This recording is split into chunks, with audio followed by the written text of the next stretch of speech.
take me through the moment when you found out Suge Knight bailed Tupac out of prison and Tupac was joining Death Row. Oh, it was. I felt like it was a good thing, because I had asked the label. I had asked the label at one point. I said, "Man, why y'all leaving Pac in jail?" They was like, "Man, he's too much of a knucklehead. We ain't got time to be. We cool. You know what I mean?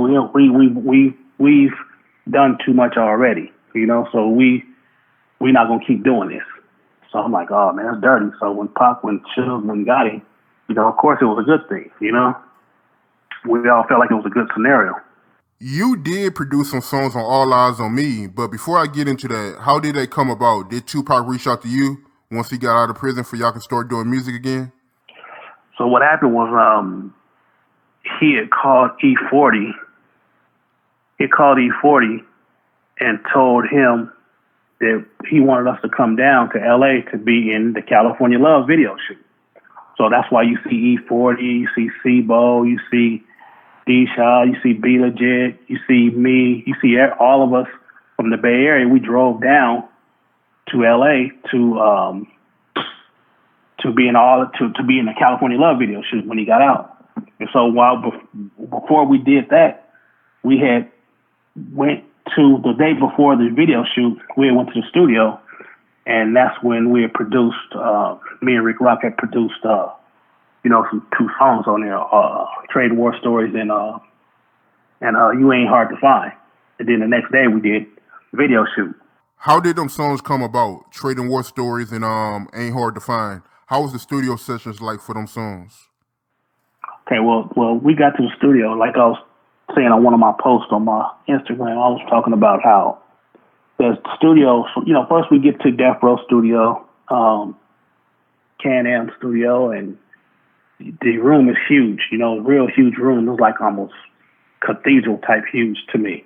And the speaker system sounded like a concert in a big room, but it was small in comparison to how loud the music was, because you could feel it like in the back of you could feel it in your chest, and you sit way in the back of the room, but the speakers are kind of, nice, like a nice ways away, probably maybe about 4 car lengths away from where you're sitting. And the music, Pac was sitting there just playing us all of the songs he had already done prior to. And Johnny J was there as well. And so we all was there, and so first song we did was We Ain't Hard to Find. And so Pac was like, "Yeah, y'all ready? Y'all ready to work? Y'all ready to work?" And so Pac was like, "Yeah, Johnny J, let Mike Mosley get over there." So I got on the little keyboards and start MPC and start tinkering around, doing some stuff, and came up with, cool little song, whatever. And then everybody did their verses, because he wanted to make sure that any album he did, he wanted to make sure he brought us along with him or was as successful with him on his journey, right? So we did that song, and then I had Rick Rock with me. He was had just started that, and I just had him come down and was working, helping me out at my studio and up in the Bay Area.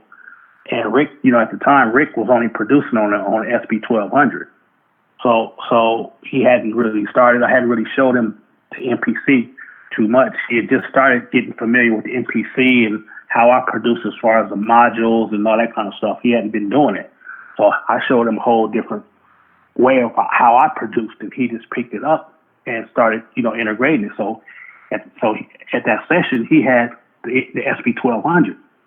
So he had a bunch of discs, and so he was popping discs in and out. So Pac's the type of dude that as soon as he hear any and everything, he rap it immediately. So he heard Rick had like a dope sample that he put in there in the MPC, and he was like, "Man, I want that. I want to do it. Let's do it." So he popped that in, loaded that up. I played a couple little lines on top of it, help, put a few little pieces together on that song, and then they rapped on it, and that was pretty much the extent of it. We mixed the song right then and there. You was in the studio with Tupac when he was recording Hit 'Em Up, right? Well, so the Hit 'Em Up thing was another one of the times where I was on my way to LA anyway, and Pac had called and was like, "Man, I'm in the studio, come through." So, they told me, so come to Can-Am Studio. So it's me, Rick Rock, uh, my baby mom, homeboy Tone, and a couple other people was with us. So we, get to the studio. Oh, Sheik was there. My baby mom's father, he was there. And we get to the death row. So somehow Sheik had a video camera. So, when you go to death row, it's almost like going to the airport. They will literally search you, and you know what I mean? You have to go through these metal detectors, and it was like a really whole thing. And so, of course, they didn't want no cameras, but for some reason, anytime we were around, Suge and death row, all of the people, they wasn't really on us, really trying to be like police and acting crazy, or they wasn't on our back like that. So we got in, and started working. And before we were working, of course, Pac doing his usual. I think DJ Quick was actually there before we did the session, and then he, got done doing what he was doing. Then he left, and then Pac started playing stuff. You know what I mean? Playing different little songs or whatever. Playing different little songs. A guitar player was there, Ricky Rouse. So he playing other songs that he had that he wanted us to hear. So he did that. Then he got done with that. Then, just the whole thing. He was like, he was like, all right, load up another song. You know what I mean? Then he loaded the Hit 'Em Up song, right? Then he goes in there. He just started going in, right? He just started going in, doing his verses. And Edie went in there and did his little verses. Everybody started doing their verses or whatever. And, at that time, it was the height of the whole us against them, East against West, Philly. You know what I mean? So we at war now, right? So Pac in there going in and doing his little thing, and we filming the thing the whole time, not knowing what's really happening. And so, so he did his verses, and as he was doing his verse, I had got a call from, I think it was either from Big John Platt or Bernard Parks. Bernard Parks was actually, he was managing the Goodie Mob. So I asked Pac, was it cool for Goodie Mob to come through? He was like, yeah, I want them to come, tell them to come through. So I said, Bernard, come through, bring the Goodie Mob. So Goodie Mob came through there, and that's just so happened, she was just so happened to be there when I got there. She was there. You know what I mean? She hadn't really remembered me from the time I had met her before, but she was happened to be there. Just being there, chilling, listening to songs, smoking weed, kicking it. And so I had the Goodie Mob come through there. They had Joy come through there. So they was, cool little thing. I had Big John came through there, and, Pac was still recording the song. Everybody's still doing their thing. And so then when he got done, he playing it back. He playing, he talking crazy about Eddie and everybody on the thing. It was fun and funny to him because he just really felt like he just murdered them on wax. You know what I mean? Which he did, So he knew this was right up his alley. He couldn't wait for a heated battle, so he had a lot of anger in him towards a lot of different people when he got out, because when you go to jail, a lot of people kind of like forget about you and hate on you or whatever. So he felt like he had a lot of aggression. He was finally able to just murder some people on wax. You know what I mean? So he did that. And, like I said, he was playing the songs, and after he got done, we would play it back and listen to it 2, 3, 4 times. And, we all were just like on cloud nine. We were just all just hyped up. It's like, it was just like a high almost, you know what I mean? Just off of the music high. So, and everybody was just, the Goodie Mob then was looking at each other, and, Big John, everybody's looking at each other because they were kind of like not on either side. You know what I mean? They were friends with Puffy. They knew Puffy and them. You know what I mean? So they just looking at each other. It's like, man, we don't know what's going to happen after this. This is like, they almost felt uncomfortable. You know what I mean? They really felt uncomfortable. So, but, because they were kind of like, friends with everybody. So they end up leaving or whatever. Everybody ended up leaving. So that's when we started, me and Rick started working on The Good Life. And so that's when we started producing The Good Life, and, got loaded up to Moog and MPC, and we just started putting SB 1200 for the drums and the MPC we did. So we just played a bunch of live stuff on there and had the guitar playing, and Pac went and did his thing. And of course, mind you, now these sessions would last until like 4 or 5 and 6 in the morning. So that's pretty much the extent of what happened with that. Left Eye was in the studio as well, right? When Tupac was recording Hit 'Em Up? Yes. She was there when I got there. Any stories about Left Eye from that day? No, other than she was just there, chilling, smoking weed, kicking it. You know what I mean? She wasn't really saying nothing. She was just like quiet. I didn't even hear her talk. You know what I mean? She didn't even say too much of that. She just was, because she was just so undercover and just so low key and just like, chill. You know what I mean? She just was another person that was in the studio, chilling, sitting right next to Pac, smoking weed and listening to it. And you know what I mean? She didn't really say nothing. She was just there, Tupac dissed Jay-Z on Hit 'Em Up, right? Yeah, he dissed Jay-Z, Nas. He dissed everybody on everybody you could think of. Back then, that was hot. He dissed everybody on the East Coast just because, realistically, at the time, I remember the times where East Coast would just be like, man, anything on the West Coast is corny. Y'all got Jerry curls.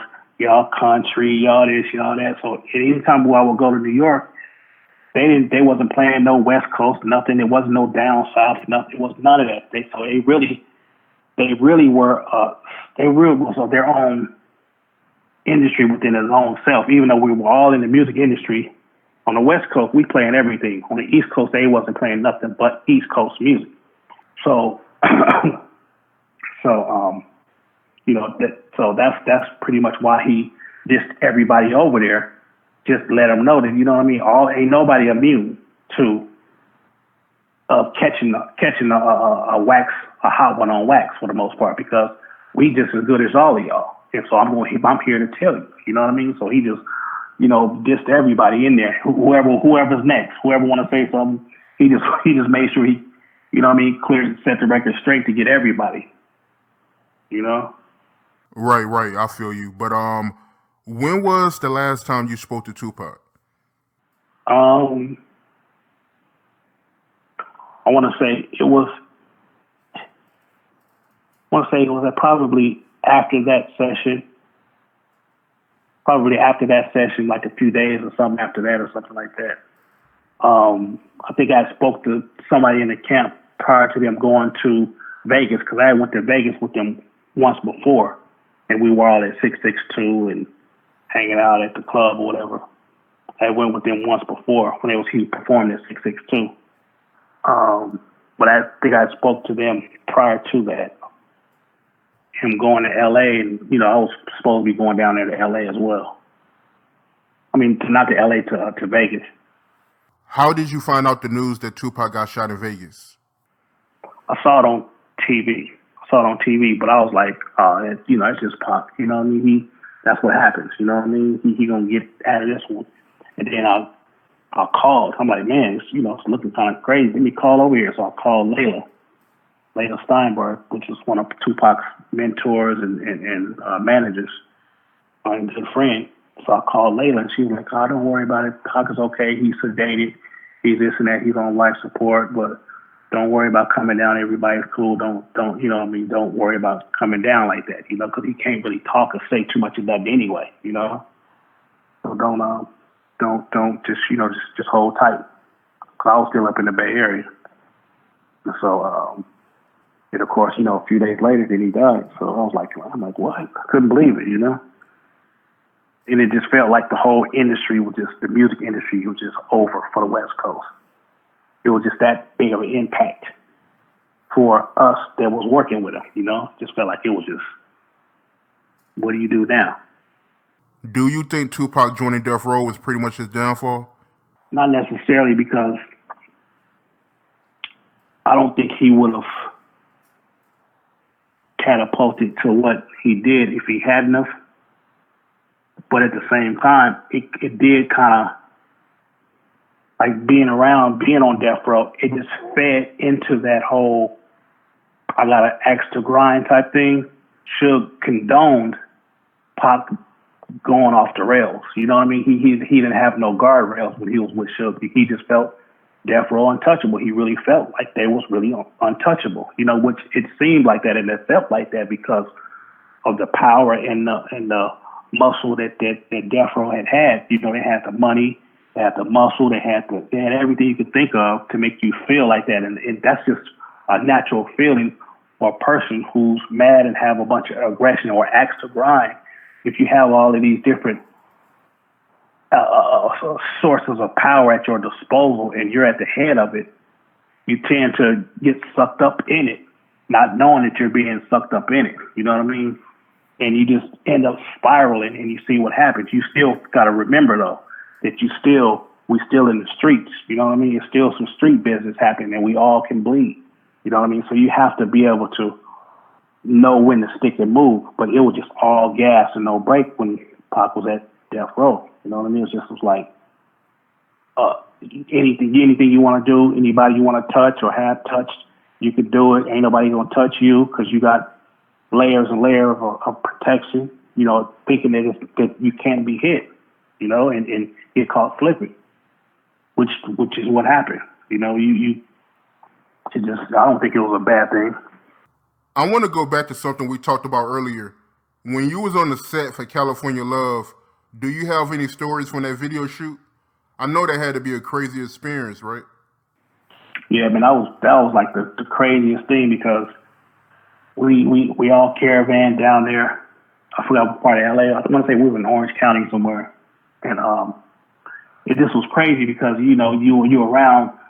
It just felt like a big family reunion. You were around any and everybody from the West Coast that was really doing it. We were around DJ Quick, Roger Troutman is right there, Dr. Dre, Pop. You know what I mean? This was the Death Row. You know what I mean? Suge, everybody. It just was like a big family picnic type of thing. It just felt, you know, it felt like a family reunion. You know, like you felt unified because LA to the Bay was all one.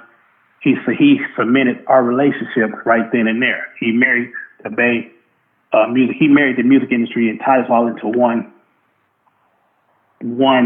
segment of the hip hop thing. You know, instead of us all being, oh, you Bay Area, you this, you that. Even though we were still Bay Area in LA, but he still made it so where we wasn't in competition with each other at all. We just all stayed on the same page, and we just was all family, and that worked. And you know, that's how he built a community. You know what I mean? So it was a real dope scenario. You know, it just felt good. And at that time, before we even got there, Pac was like, he was telling me, he was like, man, what are you doing up in the Bay? You need to come down here. You need to come down here and work with me. You know what I mean? Come work. That was one of the last conversations that we kind of had, because it's usually always a bunch of people around, so it's never really too much one-on-one conversation. When I was with Pac, only a couple times it was just me and him, where it's just me and him talking, you know. So, you know, that video shoot was like one of the dopest things, you know, that one of the dopest videos I'd ever been in. Out of curiosity, why didn't Tupac do more verses for Tradin War Stories? Because he just wanted everybody else to shine. You know, it wasn't really like I'm through, or you know what I mean. He wasn't trying to take it over because there was a lot of us in the studio, but he was trying to give everybody they shine. You know what I mean? If you notice, that's why Sebo was on a couple of those. You know what I mean? I think Sebo was on both of those. That was one of his favorite rappers. I mean, some of his favorite songs that I produced was some Sebo songs from Sacramento. And so, you know, he just did. It wasn't no particular reason why he did or didn't that I know of. You know, like I say, we wasn't really saying, Pop, go back in there and do another verse. We need another verse from you. It wasn't really like that because we were just in work mode. We just was doing some organic, just viral type stuff, you know. Right. But before I end this interview, my man, I want to ask you one thing. You knew Tupac before he joined Death Row, and you were still cool with Tupac after he joined Death Row. Did you see a difference with Tupac after he joined Death Row? It wasn't that he changed when he joined Death Row. He changed when he went to jail and got out. You know what I mean? Because he felt like he had this label that he was with that made a lot of money off of him and with him, and they could have done something about the same thing that Suge did. They could have did that, but they purposely was like, you know, forget him, whatever. You know what I mean? We don't care nothing about him. So he felt kind of betrayed, so to speak. You know what I mean? Felt let down. even though he had been getting into trouble off and on, but that's just what happens when to us, especially back then, us as black men, we gonna get in trouble, especially as boisterous as Tupac was, and he just was he was just woke, and the system and just different people really didn't really like that. You know what I mean? So he was a threat to people. So they just felt some kind of way, I guess. Like, man, we tired. You know what I mean? Whatever, let him sit down. Maybe he'll learn his lesson or whatever. So he changed, but he rightfully so. You know what I mean? He just was angry. You know what I mean? It's like people turning your back on him. That you thought were your friends, and they said, "Oh yeah, we got your back." We did that, and all of a sudden, the times get hard. No matter who fault it was or whatever happened, they wasn't there for him. So he was angry. Like I said, he had axe to grind. He was mad. So he changed just to get back at the people who, you know what I mean, who didn't have no love for him, who he thought had love for him.